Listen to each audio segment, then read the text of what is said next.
Γεια σας, είμαι ο Νίκος ο Μεγκρέλης. Πολλοί με ξέρετε από τη δουλειά μου που έχει βραβευτεί πολλές φορές στην Ελλάδα και στο εξωτερικό. Αυτό που θέλω να κάνω και ζητώ τη δική σας συμμετοχή είναι ένα ντοκιμαντέρ για τη σύγχρονη γενιά της Ελλάδας, για τη γενιά που βιώνει την κρίση, μια κρίση που δεν είναι μόνο πολιτική αλλά και κοινωνική, πολιτιστική, οικονομική και ηθική. Πριν από 6 μήνες, όταν σκέφτηκα να κάνω αυτό το ντοκιμαντέρ, τα επίσημα στοιχεία για την ανεργία στους νέους από 18-24 ετών ήταν 55%. Ξέρετε τώρα πόσο είναι? 67. Πίσω από αυτούς τους αριθμούς κρύβονται πραγματικοί άνθρωποι, πραγματικές ζωές, όνειρα που συντρίβονται, ψυχές που αντιστέκονται, αναζητούν τη δημιουργία και την ελπίδα.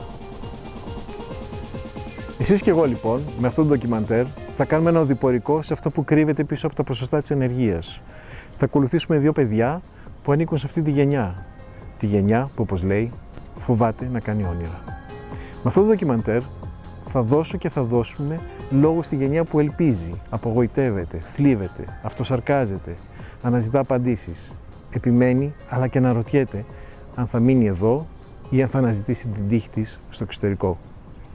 Παρακολουθώντας τη ζωή αυτών των 2 νέων, θα καταγράψω και θα καταγράψουμε την Ελλάδα που μας εξοργίζει, την Ελλάδα που μας πληγώνει, αλλά και την Ελλάδα που λατρεύουμε. Ατομισμός, ο εαυτούλης μας που λέμε, αλλά και ομαδικότητα.